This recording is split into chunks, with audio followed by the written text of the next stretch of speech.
माने कौमार्य। कौमार्य, कौमार्य। वो आजकल आपको पता है कि आजकल जो है वो नया लग जाता है, स्पेयर पार्ट आ गया उसका, उसको नट बोल्ट से खोल के नया लगा देते हैं। तो शल्य एकदम चिकित्सा करते होंगे।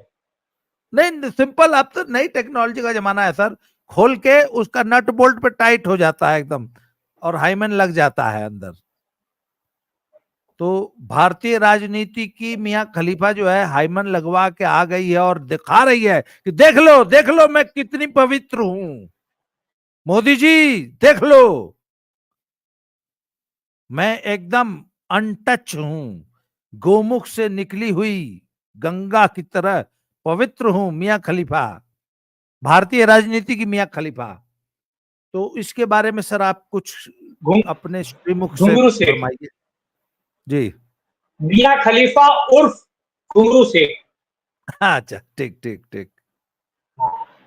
घुंगरू सेठ को मुझे लगता है पिछले 11 सालों में इतना विरोध कभी पार्टी के अंदर नहीं झेलना पड़ा जितना आज पिछले 2-3 दिन में घुंगरू सेठ को विरोध और दिक्कत झेलनी पड़ रही है। पार्टी के कुछ विधायक जो है वो बागी हो गए। अब पार्टी के विधायक न केवल बागी हुए हैं बल्कि वो कह रहे हैं कि पार्टी के विधायक अब डिसाइड करेंगे, ना कि आप डिसाइड करेंगे। यानी कि आप जो कहा जाए काजल की कोठरी से निकले हुए हैं, पूरे तन में कालीमा पोते हुए हैं और आप पे भ्रष्टाचार के तमाम आरोप है और आप चाहते हैं ऐसे व्यक्ति को सीएम बनाना जो व्यक्ति खुद भ्रष्टाचारी है, जो भ्रष्टाचार मतलब किसी भी ऐसे व्यक्ति को बागी विधायक जो है सीएम बनते हुए बनाते हुए देखना नहीं चाहते, जो जिस पर भ्रष्टाचार का आरोप है और जो भ्रष्टाचार में लिप्त है। आपको पता है कि एक बिहार पार्ट 2 दिल्ली में भी होने वाला था, पता है ना आपको? इस्तीफा देने वाले हैं वो, आज इस्तीफा देंगे। तो बिहार पार्ट 2 दिल्ली में होने वाला था और केजरीवाल घुंगरू सेठ चाहते थे कि अपनी बेगमे अख्तर, बेगमे जहान रुखे रुखसार को वो सीएम बना दे। बागी विधायक माने नहीं। अच्छा, उनका एक गुंडा है, मतलब केजरीवाल साहब का एक गुंडा, घुंगरू सेठ का एक गुंडा है, जो गुंडा का काम है सीबीआई और ईडीआई को गरियाना, पीएम मोदी को गरियाना, राज्यसभा में बवाल मचाना। आपको पता है संगम टॉकीज है, संगम टॉकीज कहां पड़ता है ये? सुल्तानपुर में। ठीक, एक संगम टॉकीज है और वो पड़ता है सुल्तानपुर। और सुल्तानपुर में जो संगम टॉकीज है उसमें 50 रुपए की टिकट 150 में ब्लैक होती थी और टिकट ब्लैकिया जो है वो मेंबर ऑफ पार्लियामेंट बन गया है। अच्छा, तो वो जो टिकट ब्लैकिया थे और उस टिकट ब्लैकिया में बहुत सारे उस पर अपराध थे, उसने बहुत अपराध किया था, टिकट ब्लैकमेल किया था। 3 को 2, 3 का 2, 3 का 2। आप 70-80 के दशक में आपको ले चलता हूं मैं, 70-80 के दशक में आप देखते थे जब भी किसी सिनेमा हॉल का दृश्य आता था टिकट ब्लैकिया बाहर फिरते रहते थे 10 का और वो 30, कहते 10 थे का 3 का। नहीं नहीं, हाँ, हाँ, 10 का 30, 10 हाँ, का 30, 10 का 30। हाँ। तो ये 10 का 30, 10 का 30, 10 का 30 आप सुनते होंगे। दिल्ली में एक हॉल है शीला, दिल्ली में नई दिल्ली के पास एक हॉल है शीला और एक गोलचा और वो पुराने हॉल्स, वहां गोलचा पर भी दरिया टिकट गंज, ब्लैक किए होते थे। हाँ, गोलचा गोलचा दरियागंज और में। हाँ, रिवॉल्ट टीवी। तो यहाँ पर पुराने जो थे वो टिकट ब्लैक किया होते थे।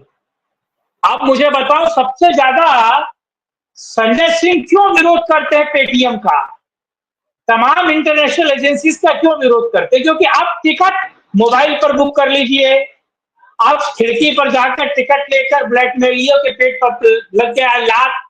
तो संजय सिंह इसीलिए इन चीज का विरोध करते थे। नहीं नहीं, एक मिनट, हाँ, सुनिए सुनिए सुनिए सुनिए। आप संजय सिंह को इतना हल्के में मत लीजिए, मैं इसका विरोध करता हूं। संजय सिंह की शुरुआत हुई थी टिकट ब्लैक करने में, वो व्यक्ति आज भी टिकट ही ब्लैक करता है। आप उसको क्या समझते हैं? पंजाब के चुनाव की सारी टिकट उसने ब्लैक में, उसने और दुर्गेश पाठक और चिकने चड्ढे ने पंजाब की सारी टिकट, सुनिए, एक तो ना आप लोग इतनी सीरियस बात को आप लोग हंसी में उड़ा देते हैं।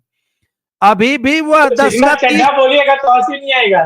सेकंड में चंडा बोलिएगा तो भी नहीं आएगा। अभी भी वो जौन है सुल्तानपुर वाला 10 का 30 ही करता है, पहले संगम टाकीज पे करता था, आजकल पंजाब में करता है। और इस हरियाणा में भी सुन लीजिए, बता रहा हूं, इस हरियाणा में भी टिकट उसी का आंख पे कजरौटा लगा के उसी ने बेचा है हरियाणा में। यस, तो देखिए, वंस अ चोर ऑलवेज अ चोर, वंस अ ब्लैक किया ऑलवेज अ ब्लैक किया। हाँ, स्तर बढ़ जाता है।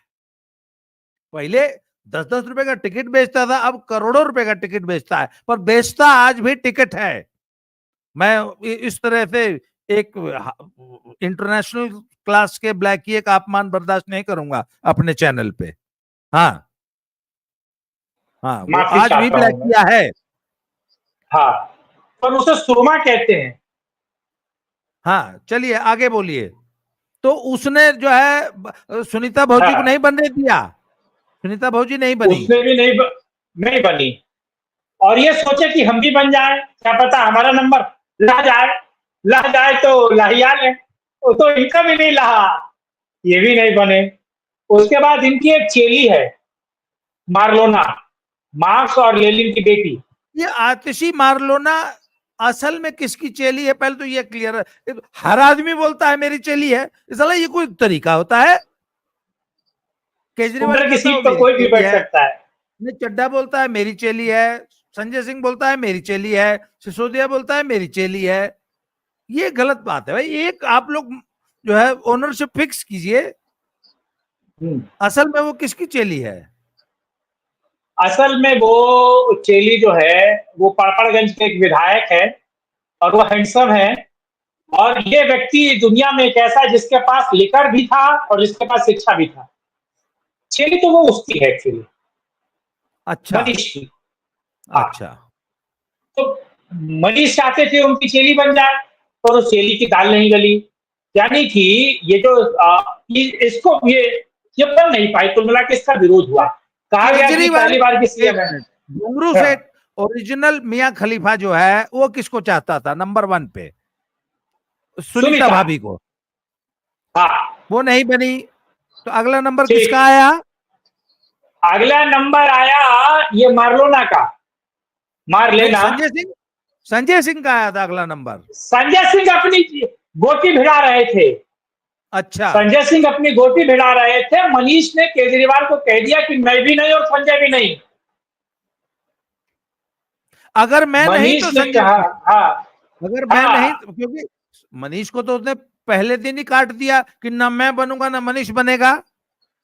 हाँ, तो सीधे साधे हो गया कि साहब ये भी नहीं बनेगा, इसका बनना मुश्किल है, ये भी मतलब संजय को भी काट दिया। अब मार्लोना की बात आई। तो तो मार्लोना आई। बात भी, हाँ, हाँ, मार्लेना पे तमाम लोग जो है वो बागी हो गए, विधायक बागी हो गए। उन्होंने कहा नहीं नहीं नहीं, पहली बार की विधायक है, इसके हाथ में 4-4 मंत्रालय रहे हैं, इसने पार्टी के नेताओं की बात नहीं सुनी, कार्यकर्ताओं का भला नहीं किया, ये तुरक मिजाज है, कब क्या बोल दे, क्या बोल दे, कैसे बोल दे, कैबिनेट के मिनिस्टरों के साथ इसकी मीटिंग सही नहीं है, चीजें इसकी ठीक नहीं है। और क्यों? क्योंकि ये नई है, नवेली है, नव कौमा मतलब नई राजनीतिक है, इसीलिए इसको बनाना कैंसिल कर दिया गया। फिर पीएससी की मीटिंग में एक और नाम उछाला गया, और वो नाम था सौरभ भारद्वाज का। सौरभ भारद्वाज का छूटते सबने बवाल काटने के लिए सौरभ भारद्वाज ही बनना चाहिए, क्योंकि सौरभ भारद्वाज पर जांच कैग की भी हो चुकी है। सौरभ भारद्वाज पर ईडी का मुकदमा दर्ज है। सौरभ भारद्वाज पर 2-2 और मुकदमे दर्ज होने वाले हैं, और सौरभ भारद्वाज की जांच चल रही। तो सौरभ भारद्वाज तो कम से कम नहीं बनना चाहिए, ना स्वाति मालीवाल, ये सॉरी माफ कीजिएगा, ना ये मार्लोना, और ना ही सौरभ भारद्वाज। सुनीता भाभी को काट दिया। अब केजरीवाल खुन्नस आ गए, गुस्से में आ गए। उन्होंने पीएससी की मीटिंग में बोला तो आप लोग बताइए किसको बनना चाहिए। तो ये क्या नाम है उसका, महाबल मिश्रा का बेटा है, विधायक है। महाबल मिश्रा के विधायक बेटे ने, और एक जाट है उत्तम नगर का विधायक है वो भी, जिस पर 2-3 केस पहले से दर्ज है, वो स्पोक पर्सन भी है। तो उसने सीधे तौर पर बोला कि हमें सीएम के तौर पर ऐसा चेहरा चाहिए जिस पर कोई विवाद ना हो, जिस पर कोई बवाल नहीं हो, जिस पर कोई सवाल ना पूछे और जो निर्विरोध चुना जाए और जो पाक साफ चेहरा हो, भले चार चिकनी महीने सरकार चले। why the चिकनी चड्डी why was she not considered? चिकनी चड्डी चिकनी चड्डी की बात ही नहीं आई यहाँ पर, और चिकना क्यों? चड्ढा कभी भी सीएम नहीं बनना चाहता वो। दिल्ली में सीएम का ताज कांटों से भरा है, आप समझ रहे हैं? अच्छा, फिर दिल्ली में कौन सीएम आया? का ताज कांटों से भरा है। चिकनी चड्डी ऐसे कट गई, हाँ फिर आगे हाँ। अब देखिए, विधायकों ने एक नाम लिया और मुझे लगता है जो नाम ठीक भी है, देखिए बुरा नहीं माना। एक व्यक्ति है जो इलाहाबाद यूनिवर्सिटी इस वक्त के प्रयागराज से निकला है, जिसका नाम है गोपाल राय। गोपाल राय इस पूरे अनशन और अनानसन से 2008 में जुड़ा हुआ है। दिल्ली का पुराना एक्टिविस्ट रहा है, राजनीतिक गलियारों में पाक साफ रहा है। डीटीसी में जब वो था, डीटीसी का घोटाला नहीं होता था, इसीलिए अरविंद केजरीवाल को जब डीटीसी में इलेक्ट्रॉनिक बसों का घोटाला करना था तो गोपाल राय को साइडलाइन करके वो गहलोत को बनाया। ठीक है, गहलोत को बनाया। तो ये विवाद ये पुराना है, तो इसीलिए आप समझिए संजय गोपाल राय को लेकर विधायकों ने कहा कि गोपाल राय पुराने हैं, 3 बार के जीते हुए हैं, पुराने मंत्री हैं, सरकार को बेहतर समझते हैं, एलजी के साथ भी अच्छे गठबंधन है और विवादों में नहीं रहते, अपना काम वो सीधे सपाट करेंगे और पार्टी का बेहतर तरीके से वो चलाएंगे भी और पार्टी और सरकार की भी समन्वय भी गोपाल राय बेहतर तरीके से रखेंगे। ये बात सुनते ही, क्योंकि गोपाल राय भी मीटिंग में थे, गोपाल राय का मुंह खुला रह गया और अरविंद केजरीवाल ने गोपाल राय को घूर के देखा और सीधे तौर पर वो यही कहना चाह रहे थे कि क्या अपना नाम इन बाकी विधायकों से आप टॉस करवा रहे हैं? इन बाकी विधायकों से आपने कहा है कि मेरा नाम आगे बोलिए। तो गोपाल राय ने उठते उठते कहा कि नहीं, मेरी ऐसी इच्छा नहीं और मैं नहीं चाहता हूं, बाकी जो चाहे सीएम वही होगा, यानी कि जो केजरीवाल जी चाहे वही होगा। और केजरीवाल तुनक कर उस बीच मीटिंग को छोड़कर उन्होंने कहा कि बाकी मीटिंग बाद में करेंगे, मुझे हरियाणा के लिए बात करनी है, और उस टीम से उस रूम से निकले और बोला हरियाणा के जितने भी लोग हैं, हरियाणा से जुड़े हुए प्रबंध वो दूसरे रूम में आए। ये मैं बात कर रहा हूं आज आम आदमी पार्टी की जहां मीटिंग हुई है। आम आदमी पार्टी की मीटिंग 2 जगह हुई है, एक संजय सिंह के यहाँ हुई है और दूसरा शीश महल में हुई है। तो यह सोचिए, यह बवाल जो है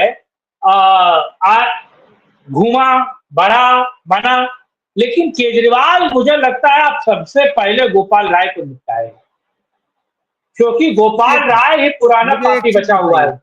एक मिनट सर, गोपाल राय मूलतः बिहारी है ना? नहीं, उत्तर प्रदेश का है। कहाँ का? गाजीपुर का महाराज। हमारे गाजीपुर का? जी कहाँ है? हाँ। खबरदार, आप लोग एक को शब्द गोपाल राय के खिलाफ नहीं बोलेंगे, मैं बर्दाश्त नहीं करूंगा। हाँ, मैं भी आपके हाँ। अब अगर आप एक को शब्द बोले गोपाल राय के खिलाफ, मैं आपको म्यूट कर दूंगा चैनल में। नहीं।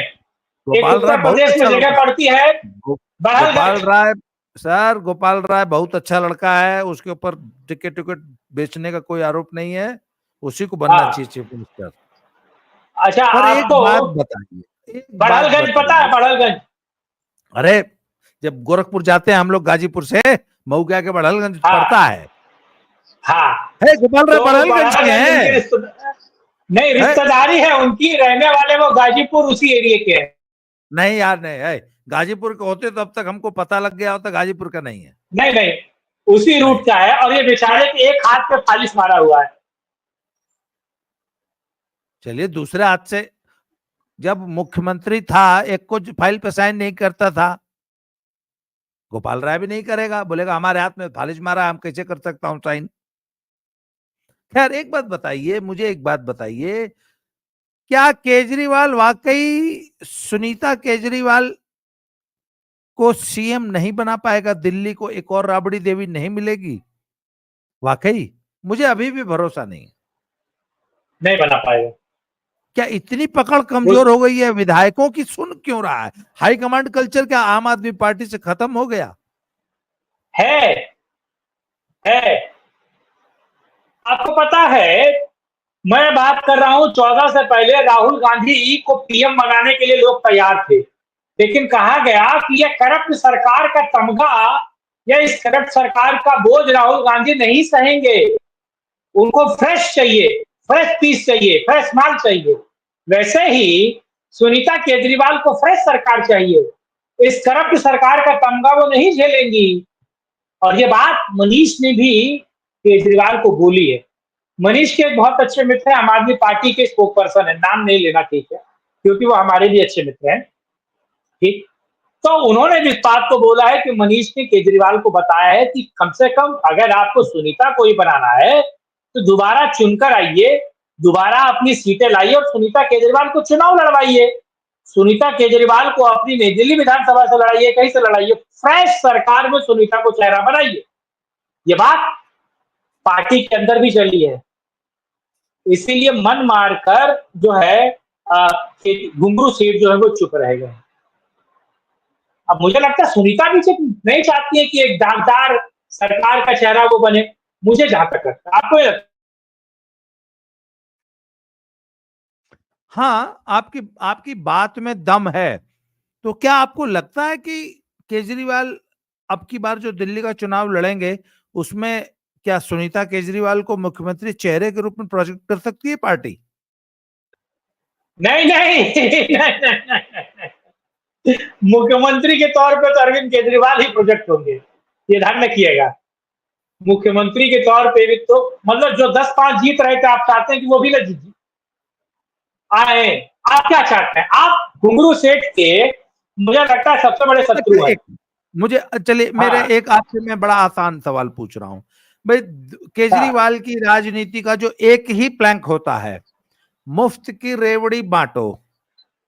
हाँ, पर ये जो मुफ्तखोर हरामखोर किस्म के लोग होते हैं, इनकी एक बड़ी गंदी आदत होती है। आप उनको 4 दिन मुफ्त में कुछ दीजिए तो वो 5वें दिन कहता है तुम कौन सा अपनी जेब से दे रहा है, हमारा पैसा दे रहा है, तू अपनी जेब से दे रहा है? पहली बात। दूसरी बात वो कहता है कि आप किसी व्यक्ति को 4 दिन तक 10 रुपया दीजिए, 5वें दिन 1 रुपया दीजिए तो आपको गरियाने लगेगा, और लगातार 10 दिन तक 10 रुपया दीजिए फिर गरियाने लगेगा। वो 10 रुपए का फिर ये तो मिलबे करता है और क्या दोगे? फिर वो 10 रुपए को मान लेता है कि ये तो मिलता ही मिलता है, अब इसके आगे दो। तो फ्रीबीज का कोई अंत नहीं है। तो फ्रीबीज बांटनी है। पहले जितनी फ्री बिजली पानी हाई हाउ 1000 रुपया औरतों को, अब नई सरकार में और नया क्या बांटेगा? फ्रीबीज का भी तो एक सीमा है। बहुत लाभ मोदी योगी ने भी बहुत लाभार्थी बनाया था।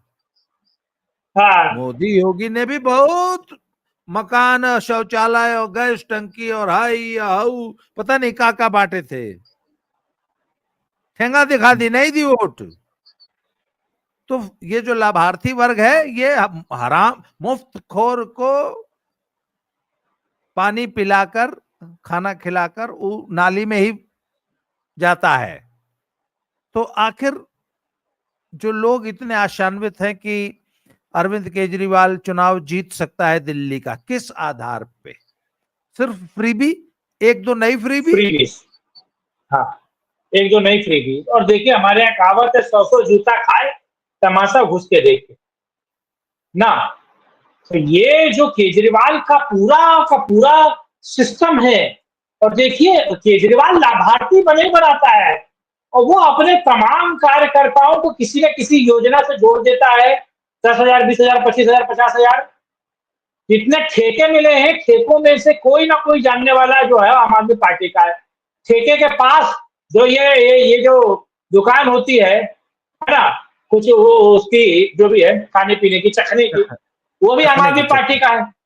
हाँ, मिड डे मील के सप्लायर आम आदमी पार्टी के, मिड डे मील का खाना जो बना रहा है वो एनजीओ आम आदमी पार्टी का है। तो देखिए दूसरी चीज है, दिल्ली, माफ कीजिएगा, मैं भी उसी शहर में रहता हूं, लेकिन दिल्ली में मिक्स है, कुल्लड़ बस्ती, स्लम एरिया। वो जो साला एक 500 रुपए के लिए अपनी बीवी दे दे केजरीवाल को, ऐसे लोग हैं। आप मेरी बात समझ रहे हैं? ऐसे लोग हैं, नित्य बेहाया, बड़ बदमाश, बदवाहियात। तो ऐसे लोग जो हैं वो केजरीवाल को छोड़कर बीजेपी की तरफ नहीं आएंगे। दूसरा, मुस्लिम वोट बड़े पैमाने पर केजरीवाल के साथ निपटा है, आया है, और मुझे नहीं लगता मुस्लिम वोट केजरीवाल को छोड़कर कहीं जा सकता है। और कांग्रेस का वोट तो सीधे तौर पर केजरीवाल। कांग्रेस की क्या पोजीशन है? कांग्रेस कांग्रेस की इस वक्त मजबूत है। क्या मजबूत? तो कांग्रेस मजबूती से दिल्ली में चुनाव लड़ेगी, मेरा सवाल यह है। जी, जी, दिल्ली में बहुत मजबूती के साथ कांग्रेस चुनाव लड़ेगी। और इस एक बात बार जो कांग्रेस, हाँ, मुझे एक बात बताइए, एक जमाना था जबकि आम आदमी पार्टी आ चुकी थी दिल्ली में, तब भी भाजपा 34 से लेकर 38% के बीच में, कांग्रेस 28-30% की पार्टी थी और आम आदमी पार्टी भी इतने की थी।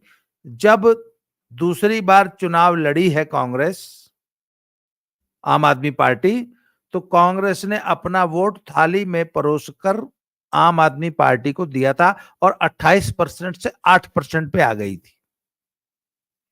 परंतु मैं ये मानता हूं कि आज भी कांग्रेस दिल्ली में 24%, 25% वोट की पार्टी है।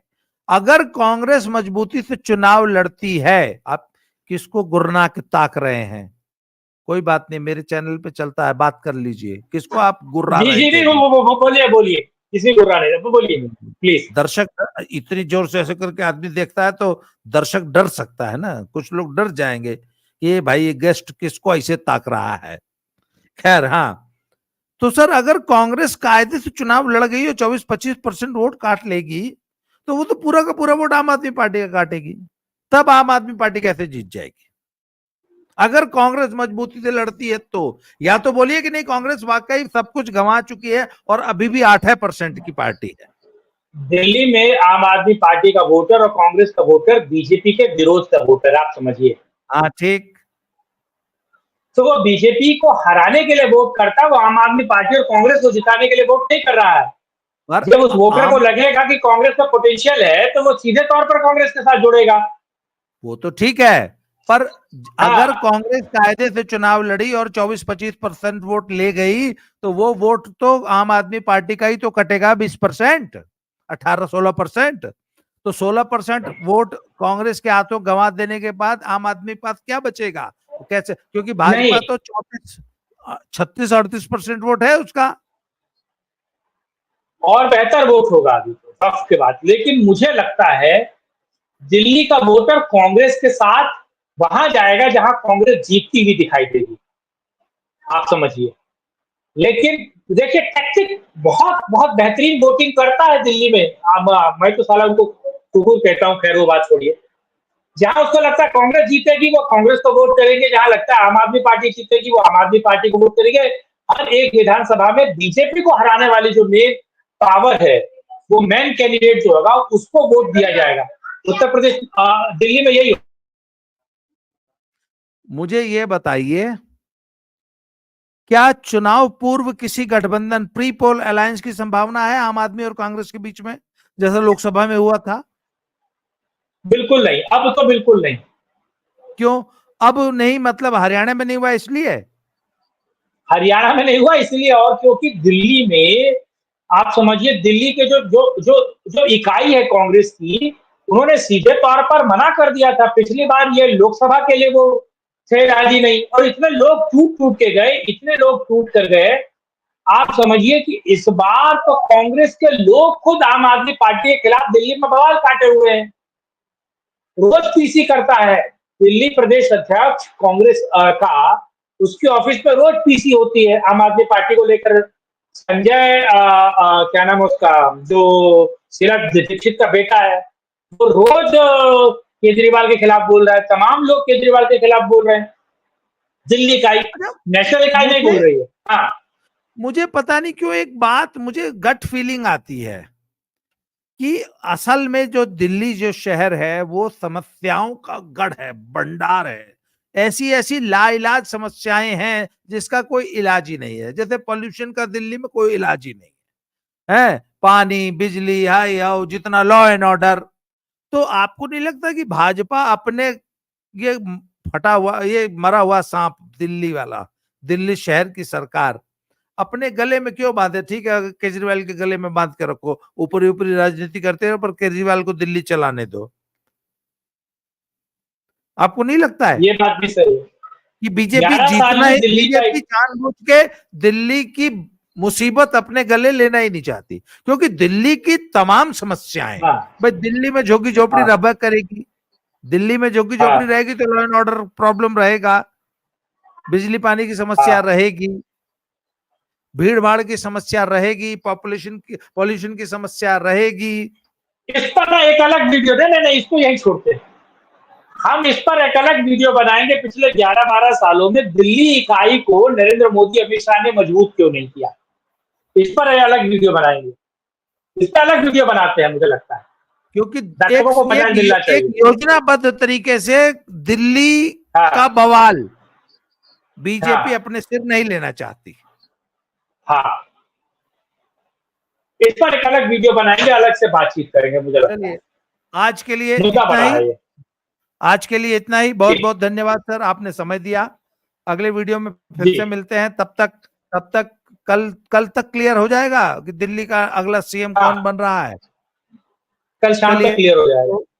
और मियां खलीफा का क्या होगा? वो नई यूनि को धारण करेंगे। नहीं, वो नहीं होनी तो वो तो आप बोला कि खोल के देख लो, मैं तो एकदम कुमारी हूँ। वो तो कह रहा है कि मैं नहीं, नहीं, धरती की मेरे के सबसे सती। वो नहीं, नहीं, मनुष्य और जानवरों वाली योनि की बात कर रहा हूँ मैं, कुछ और योनि मत लीजिए महाराज। अरे चलिए, महाराज, बस करिए, ठीक, नहीं मुझे ठीक लगा। है। जय सिया राम, जय जय सिया श्री राम, राम। अरे जय जय सिया राम।